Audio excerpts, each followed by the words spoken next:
Hello, everyone. Welcome back to the Unity Code. I am so excited today to talk about my trip, my first international retreat experience in Puerto Vallarta, Mexico.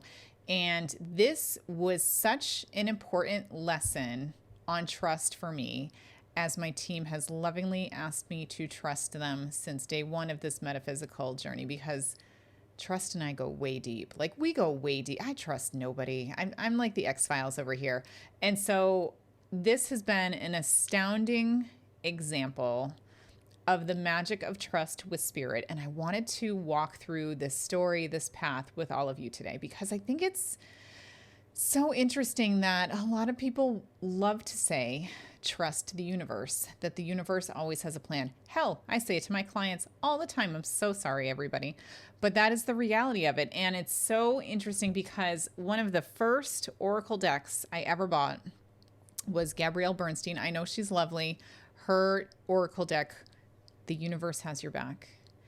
And I was like, oh, this is such a lovely thought. And then I opened up that oracle deck and I looked at it and I was like, this is some bullshit right here. This is the fluffy shit that gets tossed around on Instagram with sparkles and angel numbers. And we're going to talk about that soon too. I want the type of trust in the universe that like strips me bare, tells me to just show up even though I don't trust the process, even though it's a black box, and trust that my universe truly does have my back and that I feel like I'm still guided. And this is something I've just struggled with constantly. I cannot tell you how many times I've heard over the course of my metaphysical journey, like, Nicole, you need to trust your team more. Stop trying to control the outcome. You're safe. It's time to let go. And every time they'd say it, I would politely nod and be like, yeah, I get it. Except I didn't. I really didn't understand it until this trip to Puerto Vallarta, because that's when Spirit finally decided to hand me the masterclass of trust in the middle of marigolds and tequila. Yes, I love my tequila. And the Day of the Dead altar. I still don't drink much, but tequila's always been a friend of mine. Let's just put that out there. And so today I'm going to take you behind the scenes of that retreat and show you exactly what happens when we show up and trust Spirit. So let's rewind to how it all started, because this trip literally fell out of the sky for me. About a year ago, the lovely person who is running this retreat, her name is Julie, she had reached out to me about a year ago to ask me to teach in this Puerto Vallarta Dia de los Muertos trip. And so I know her through Soul Journey Sundays. It's a lovely Sunday event to get a reading. If you haven't been, please go. But she knew that I was taking my shamanic classes, and Spirit told her, invite Nicole, invite Nicole, invite Nicole. This happens to me all the time, by the way. I freaking love it. I'm like, Spirit goes through everybody else but me. So she reached out, asked if I'd participate, and it was in obviously perfect alignment with my journey because, as I mentioned, I was taking the shamanic studies, right? I love Mexico. Did you know when I was little, I used to tell everybody that my dad was Mexican? He's not. Just because I loved the food that much. So I do love the culture, the food, obviously, the ancestors. I love the Dia de los Muertos style and holiday. And just so you know, my third tattoo was of my soul dog in the Dia de los Muertos style. So this is totally spiritual foreshadowing here, everybody. And so I didn't even think twice. I said yes instantly, and the logistics just fell into place, right? My lovely husband came along.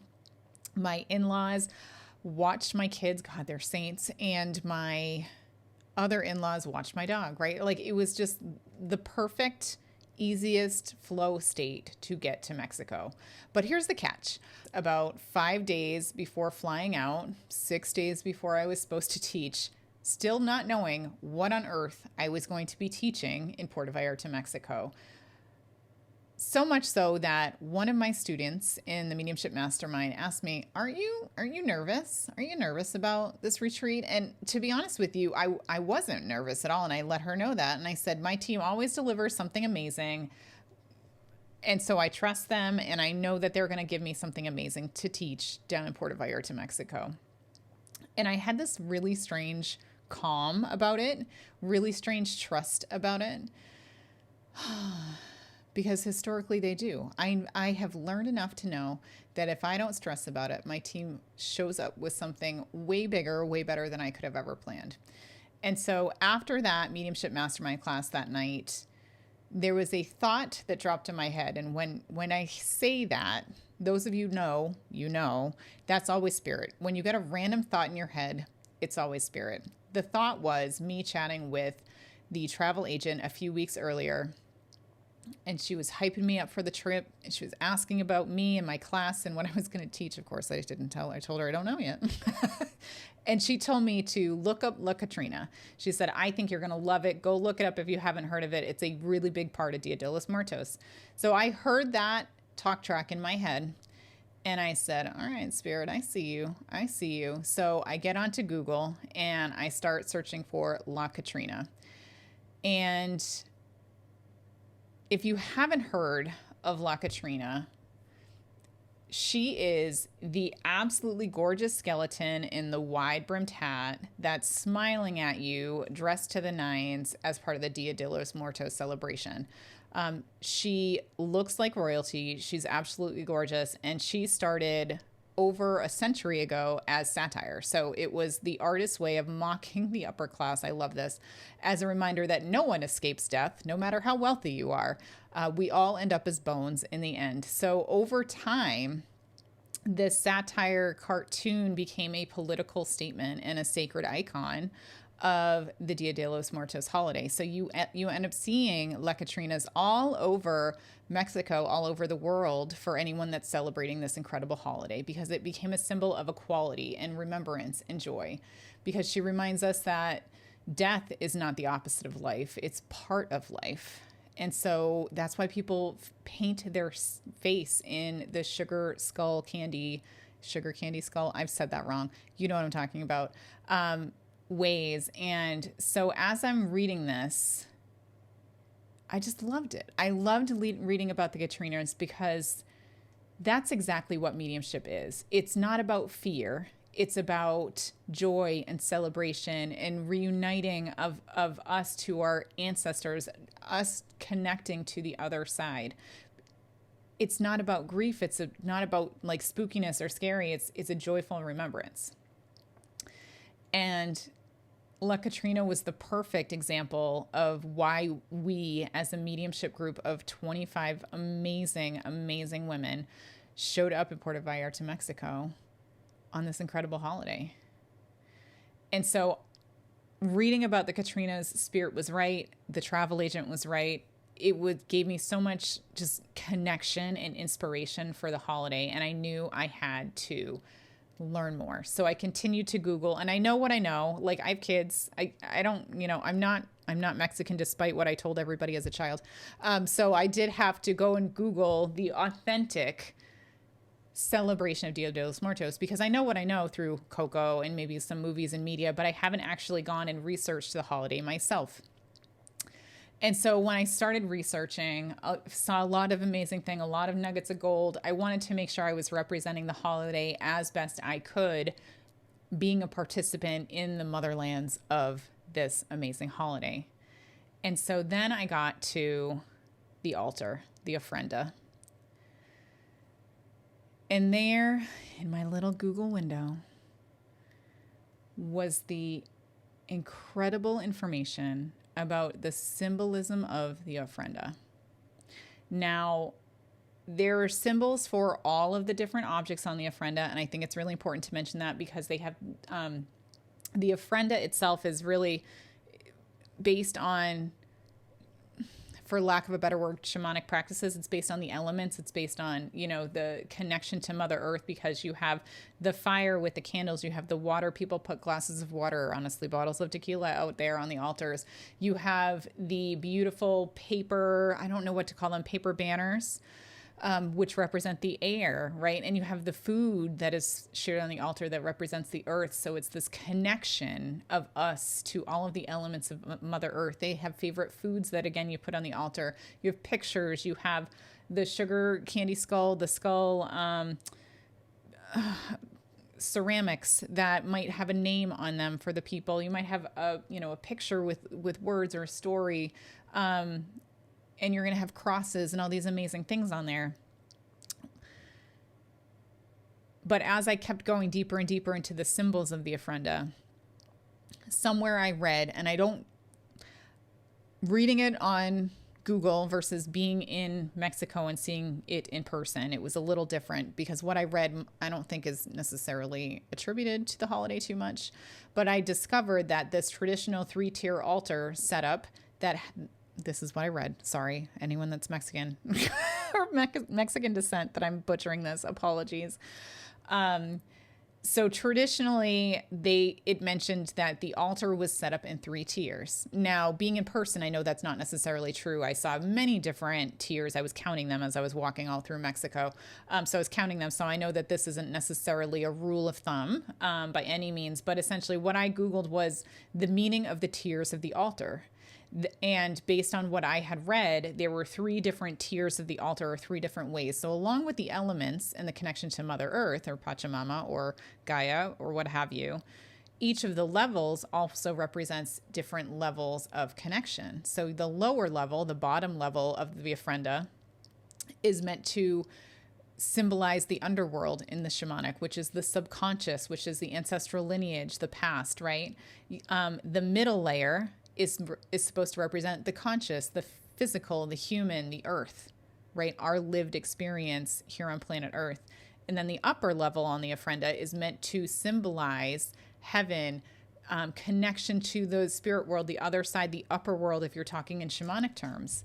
And so there it freaking was on Google, the immediate connection to what I was trying to find a connection to the entire time for this presentation, because this lovely retreat leader took the title that I put everywhere, comes to bite in the ass apparently, of Akashic and Shamanic Mediumship. And she said I was going to do Akashic and Shamanic Mediumship on this retreat. And I was like, I don't know how the fuck I'm going to do that, because it's 3 different modalities, but okay, I can do that on a mediumship retreat. And there it fucking was.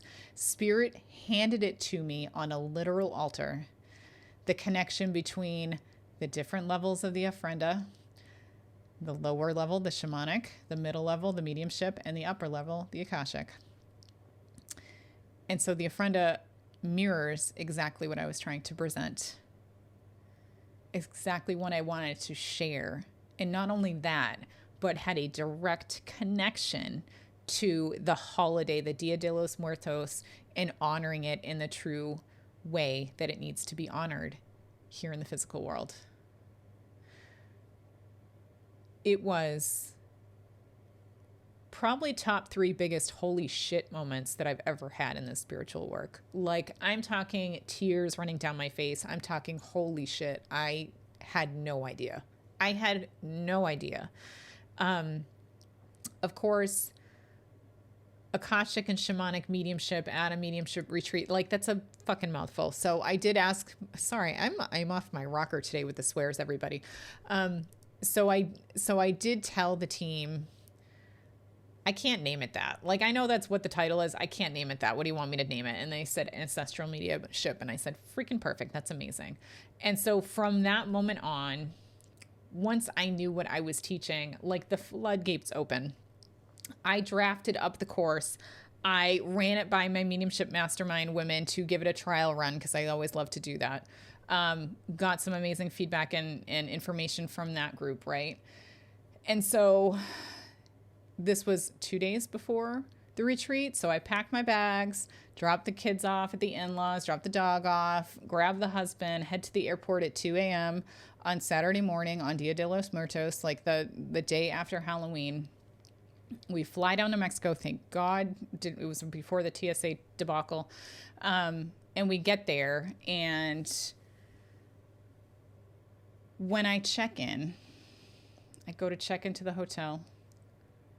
Waiting for me is a bag of crystals. So let me rewind here for a second. You weren't expecting me to say bag of crystals at the check-in, did you? Those of you at the retreat did. Everyone else, you had no idea. Because this is part of the magic of spirit.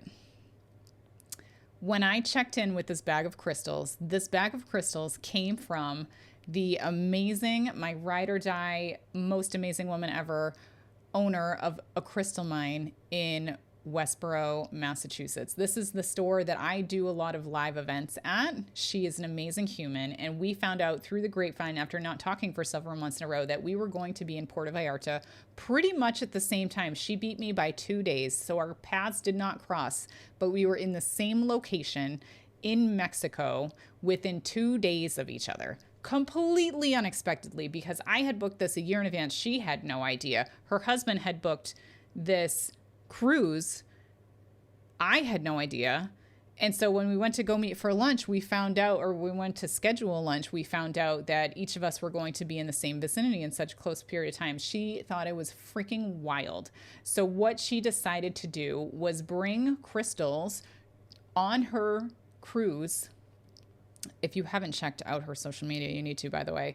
She's now starting this like crystal campaign where she is taking little packets of crystals for free and dropping them in all the locations that she goes to. So she took bags of crystals with her on this cruise and dropped them all along the Pacific coast in San Diego and Baja and Cabo and Puerto Vallarta, and all because she found out that I digress.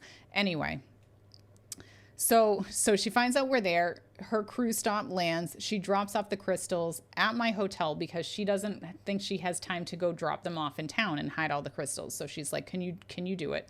So I did not expect a bag of crystals to be waiting for me when I arrived at this hotel from my favorite person, from my favorite shop, and they're the most magical crystals ever. And I'm like, this is so fucking weird. Why, how? Okay, cool. I'll help you out, Jamie. I got you.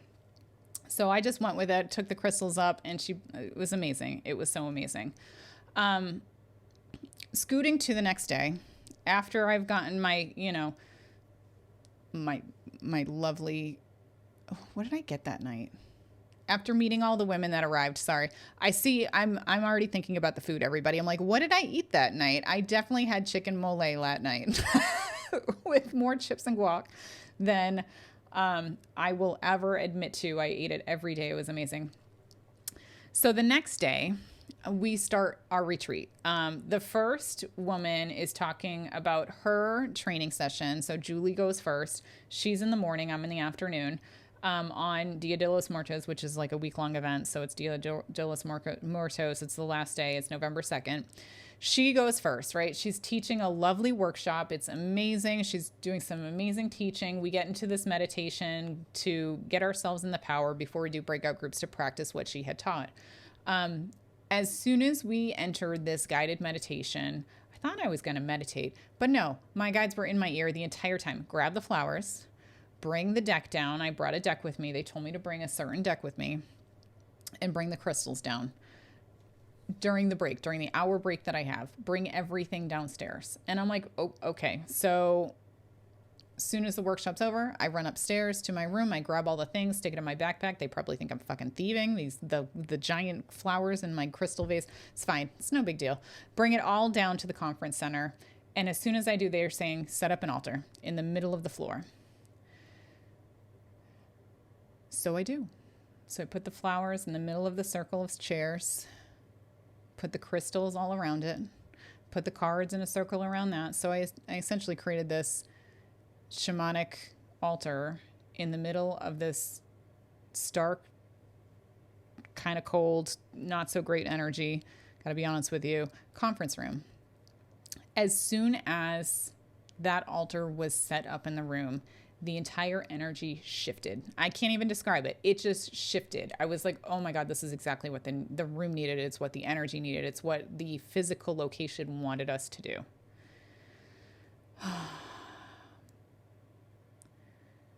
So as everyone starts walking in from lunch, their belly's full of tacos, because who can blame them, right? Maybe a couple margaritas too. I'm not judging. I think that's amazing. They all get a little giddy. They all start like making these little side conversations. What's that? Ooh, on the floor. You know. It was really cute watching everybody come in and like their eyes light up with the magic of this little tiny, very humble altar in the middle of the room. And they all sit down and they're chatting a little bit. And, everyone's a little late from lunch, always happens. So I'm starting to talk to everybody. And mind you, in my head, I still don't know what this 2 hours is going to look like, because I know I'm going to teach ancestral mediumship. However, I can do that in 10 minutes. Like, I'm not joking. 10 minutes. It's not complex. It's not hard. 10 minutes. What the heck am I going to do for the rest of the hour and 50 minutes I have left? So I'm literally sitting in front of the room telling everybody, I probably need to learn to not do this, being fully transparent and being like, I don't know. We're going to do ancestral mediumship. I don't know what we're doing. I know we're doing a guided something. But I'm really going to channel this entire session from my guides. And they were like, and I was like, yeah, I'm okay, great. I will do that. So we start the session and my team immediately turns up the energy on me full blast. Now, when I say full blast, I couldn't stand up. I knew that if I stood up, I would be falling over. That is how much energy they blasted me with when I started this session, started my ancestral mediumship 2-hour stint. So I start going into, and my brain is fully engaged at this point. So I start going into, hey, everybody, I'm Nicole. Here's my history. We're going to do ancestral mediumship today. And I start walking them through what I just walked you through, like how I found out about the ofrenda, what it means, how we're going to do ancestral mediumship. So the first 15, 20 minutes, there were a couple questions, was essentially me giving the information on what this is and what ancestral mediumship is and how we're going to do it today. So my human part has been checked off the list. I know I've talked about the things that I knew I was going to talk about and that I was prepared to talk about. And then as soon as that was over, Spirit literally freaking kicked my brain to the side. And they're like, we got it now. And they're like, we're going to give you an activation for everybody. And I'm like, okay, so the words are literally coming out of my mouth in the middle of this session where I'm like, okay, so Spirit is going to give us an energy activation from the land as well as a frequency upgrade for whatever your next best intention vibration is that is ready to come in. So think of it as an energetic upgrade that your team is bringing in for you today that you are ready for and you haven't asked for yet. So I go into a 20 to 30 minute activation session that I fully channeled. And I don't remember much of it, to be completely honest with you. I remember that we did the integrate, we cleared out energy, we pulled in the energy from the earth, we blessed everybody with a gift of energy from the earth and an activation from the earth. I gave time for people to receive messages for the earth. And it was so wild because I don't remember what I said, but I remember the energy coming through like I was a witness in what I was relaying to everybody, because I could feel who was receiving this energy and who was resisting this energy. And I didn't say anything. My team said it through me in saying, those of you who are feeling it a little sticky in your chest, like open up your heart space, open up your throat space, receive it, take a deep breath. So I could feel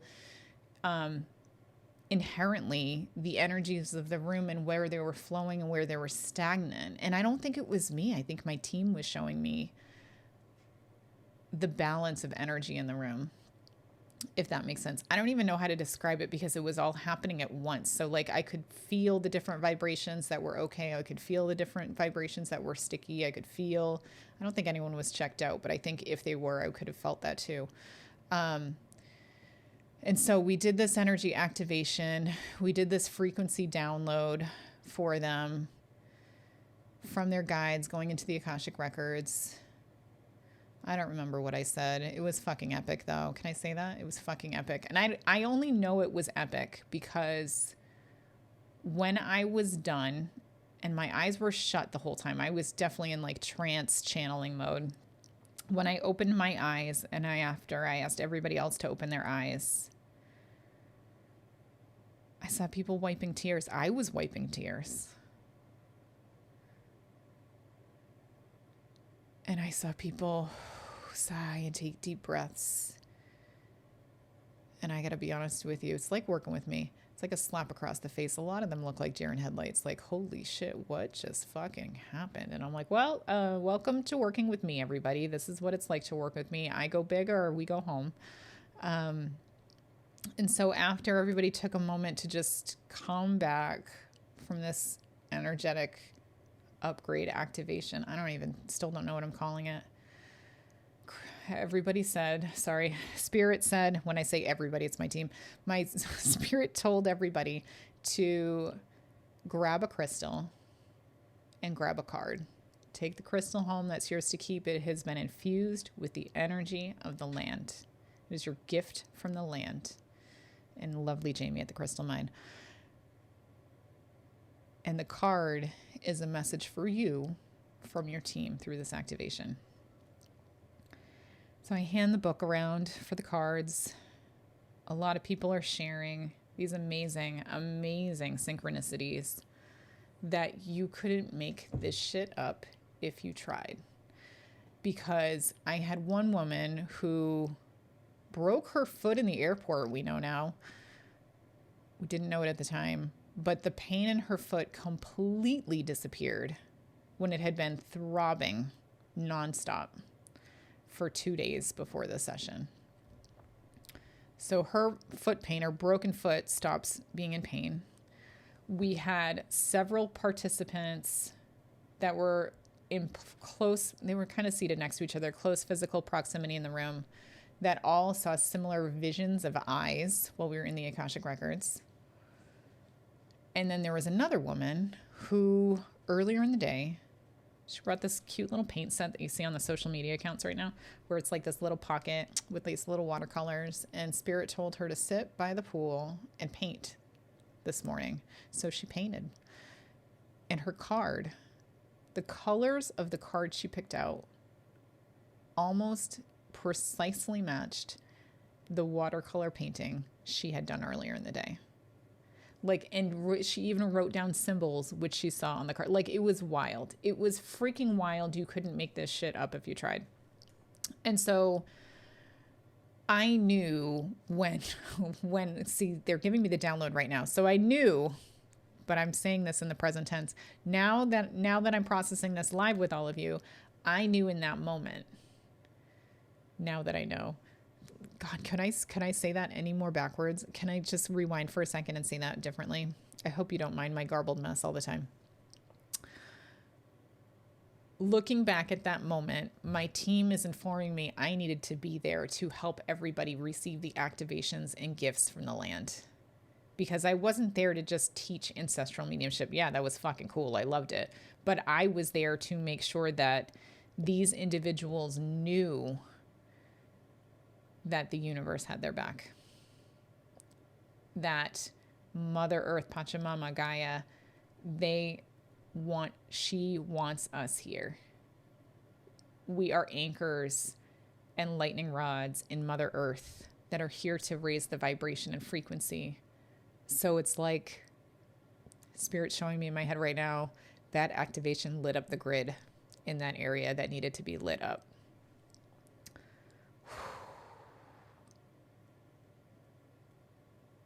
That makes sense because all week before I arrived there, I was channeling the spirit of the land, which, by the way, is called the Sierra Madres.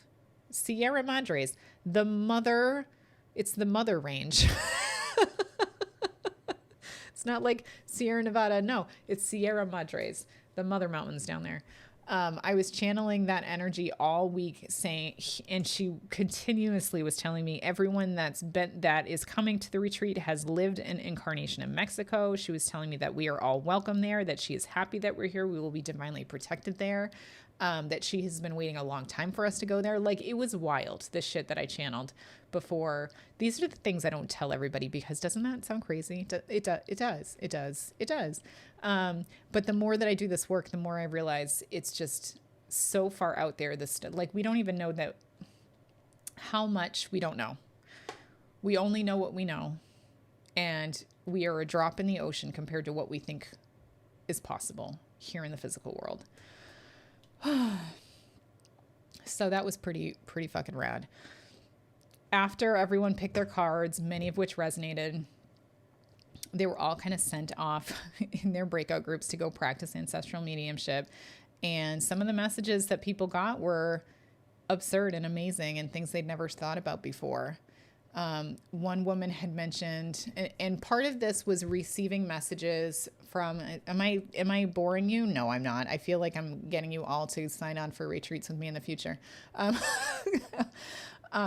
Some of the messages that we got were related to your ancestral lineage, what subconscious ties or things from your family line are holding you back. And then also from an Akashic, that was the shamanic. From the mediumship level, what ancestors are you similar to, are ready to work with you, or have strengths that they're willing to share with you? And then also, the last one was, what was the sole reason that you chose this family line? What were the benefits of this family line? And also, if you wanted to get into it, what are the past lives that you've had with some of your family members? So I kind of left this open for everybody to just take what they wanted to do. If they wanted to do past lives, set the intention. If they wanted to uncover family lineage stuff that's ready to be re-released, go through there. If they want to meet family ancestors, go through there. And I think it allowed that perfect balance of like, do what you want, right? Do what you're excited about, stretch yourself a little bit. But all of this stuff is accessible through mediumship because you're setting the intention. Is it the best modality for all this stuff? I could argue that one. Yay, both ways, yes and no. But either way, I think it allows people to realize that mediumship is an avenue to uncover soul level stuff, to uncover subconscious ancestral level things. And some of the messages, just to brag, humble brag about the students and the attendees there, there were some amazing messages, right? There were some amazing findings, like someone being an entrepreneur in the family, right? And realizing that, yeah, like the family is a history of entrepreneurs, and this woman's like ready to open up her own business, right? Some of the other messages were that, she was, I'm asking Spirit in my head, is it okay to share? And she's saying yes, because I'm keeping it anonymous. Good to go, they said. That it was, someone ended up having 2 boys and no girls because that generation is a healing and reset time before more girls will come into the family. So essentially like rewriting the mother wound, the female narrative in the lineage of the family was the gift of having 2 sons and no daughters. And so it's just really interesting. Like messages like that. Could you get that anywhere else? I don't think so. Could you get that in therapy? No, I don't think so. And I think therapy has its place, not knocking it. But stuff like that is just like, wow, boom, right? And so the messages that people received were so freaking powerful and allowed people to expand and stretch in so many different ways that I never thought was possible walking into this week. And so just kind of reflecting back on this idea of trust, because when the room finally emptied, once we were done and everybody walked out of there like they've been slapped across the face about 10 times by me. I'm so sorry, everybody. Impactful, but I will leave you reeling. I am so sorry about that. Don't come to me for the easy stuff. Come to me for the stuff that is deep and wounded and you need healing on. I got you. I fucking got you. But as everybody left,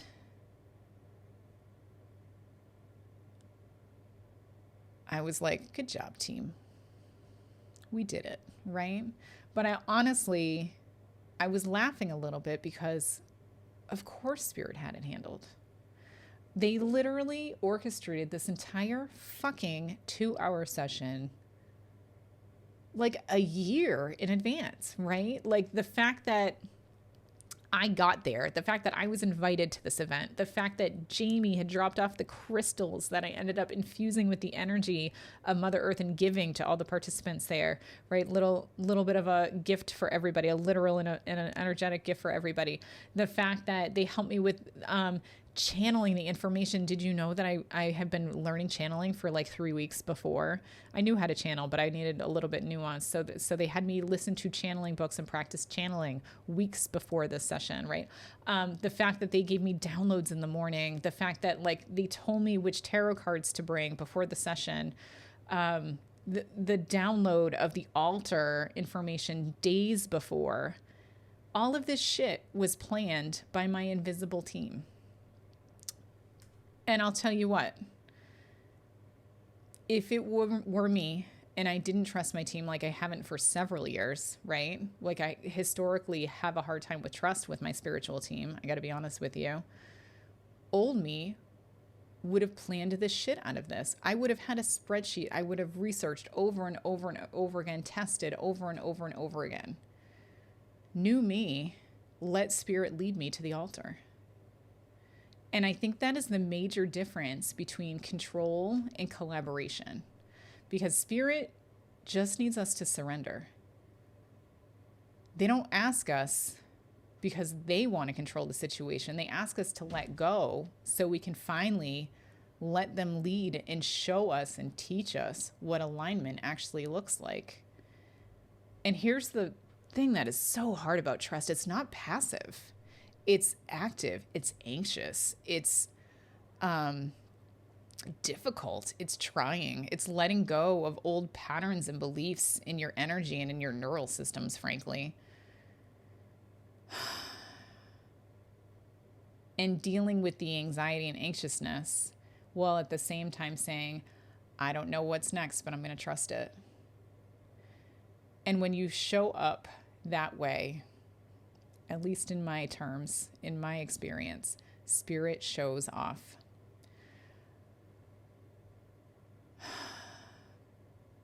And I am so grateful that I did. I'm so grateful that I had learned that lesson, that slap across the face from my team over and over and over again, because I knew if I just let go and released and surrendered and said, I trust that what they're going to give. And I also trust myself that if I don't think it's good enough, I'm going to take over and I'll be able to figure this out. No fucking problem. But also I trust that my team's going to show up with something that is a home run out of the park. No one else could have done that session because it was so authentic and aligned to me and my energy. I could not have Googled that. I could not have found somebody else that did it the way that I did it. Spirit is the ultimate freaking teacher, man. Like, they're the ultimate teacher. I could not have planned this entire trip if I had tried. This is the type of week, the type of trip, the type of workshop. By the way, the rest of the week was absolutely fucking magical. Oh my God, Julie and her retreats. God, I got to get more on those, and book my own, frankly, to be honest with you, because it was so life-changing and integral and integrating in community and connections and networking. And it was the perfect escape at the perfect time. And it gave me exactly what I needed to hit the ground running and know that I am meant for big fucking change in this world. And that's what I trust. Because if spirit can show up for me in that way,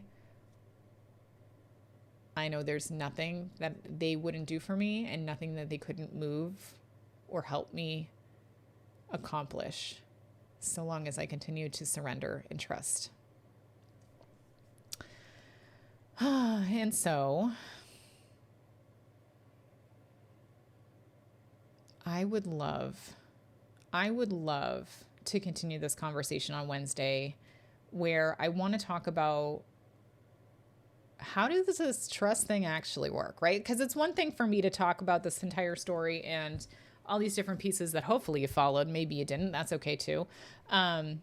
and talk about what the frequency of trust actually looks like. What does it actually look like in your energy so that you learn to let go? Because I think this is ironic. When you learn the frequency and the energetics behind trust, I think it makes it easier to trust. So I wanted to talk about that on Wednesday. I want to give you a couple of experiments for you to try with your own team.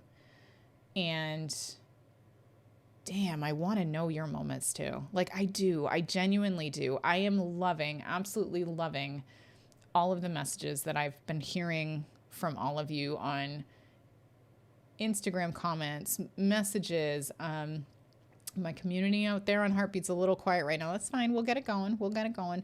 But I would love to hear your stories of, I couldn't have planned that if I tried, or you can't make this shit up. Those moments. I want to hear about them. So if you have those from yours based on trust, I want to hear about it. If you have questions about trust, I want to answer them for you. Send it all my way. And as I'm rebranding this podcast and as these episodes, which I love and adore, and I'm so stoked about the direction of this podcast, they are taking me longer than ever to do just because there's so much research and integrity I want to bring into it. So if you want to help me by promoting the podcast, talking about it with your friends, leaving a review, I would truly, truly appreciate it. So until then, until Wednesday, when we're going to talk about the frequency of trust, I want you to stay curious. I want you to stay connected. And I want you to remember that sometimes, we're going to talk about this, spirit hides the plan because knowing it would ruin the magic. And ain't that fucking true with this trip. All right. Mwah. I love you. See you on Wednesday for part 2 because spirit is not done with us yet.